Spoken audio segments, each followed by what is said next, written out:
Dans Paris, les mandataires, donc aussi bien les gestionnaires, les administrateurs de biens résidentiels que les agents immobiliers, et par voie de conséquence, vous représentez aussi les investisseurs, puisque vous les servez, mais je dirais aussi les locataires. Hein. Vous avez deux clients. Quand on est gestionnaire, on a forcément aussi la clientèle de ceux qui vont occuper les logements locatifs. Alors, votre constat, et puis ça fait directement suite à ce qu'a dit M. Mbrossa, il a parlé de coopération.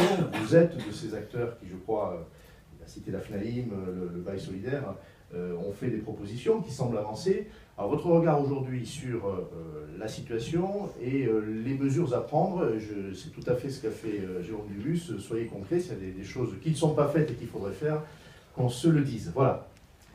Moi, je vais essayer d'être concret et rapide, parce que je ne suis pas élu, donc j'ai bien compris qu'on avait pas le droit. Ça se soigne, on peut se présenter à l'élection, et on a droit à 5 minutes d'intervention de plus. Comme ça. Non, ce que je voudrais dire, pour aller dans le concret, c'est que...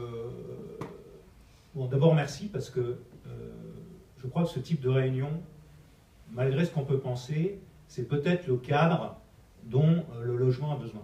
C'est vrai que de parler, je dirais, en comité restreint avec des gens qui ont la décision et échanger avec les acteurs du privé, c'est très important et c'est difficile de créer ces événements-là. Donc merci Henri, parce que je crois que ça vous apportez une pierre au moulin du logement, et Dieu sait si on en a besoin. Parce que le constat que je peux faire au niveau de la situation des investisseurs à Paris, c'est vrai que nous, ce qu'on constate dans nos agences immobilières, c'est que l'investisseur est une catégorie qui a quasiment disparu. Donc je confirme les chiffres qui ont été donnés par Maître Delsal. Ce qu'on peut dire, c'est que alors qu'il y a quelques années, en gros, on avait 30 à 35% de clients qui étaient des clients investisseurs, donc qui apportaient des logements pour les Parisiens, eh bien, ils sont descendus en dessous de la barre des 10% aujourd'hui.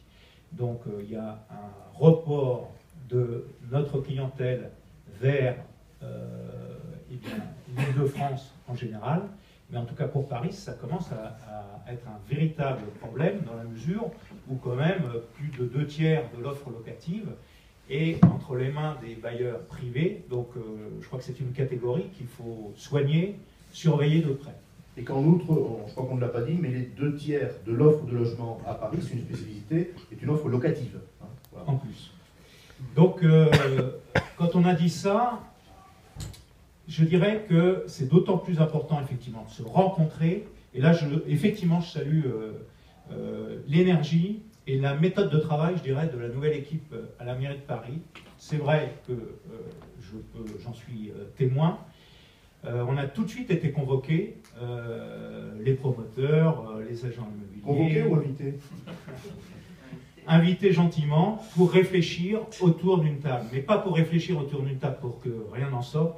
On a effectivement mis en place des ateliers qui ont été des lieux de travail, de réflexion, de véritables échanges, et surtout, ce que j'ai apprécié, dans le cadre d'un calendrier extrêmement serré. Et ça, c'était pas évident, parce qu'il y avait beaucoup d'ambition derrière, et la maire de Paris a tenu ses engagements là-dessus, et c'est vrai que, pour ce que vous parliez de l'importance du bail intermédiaire, de l'offre intermédiaire, je pense que grâce à cette proposition, on va pouvoir mettre en place donc une offre nouvelle en termes de logement intermédiaire. Et Dieu sait si c'est important de loger ces gens qui sont trop riches pour aller dans le marché libre, je dirais, et pas assez pauvres pour bénéficier du logement social.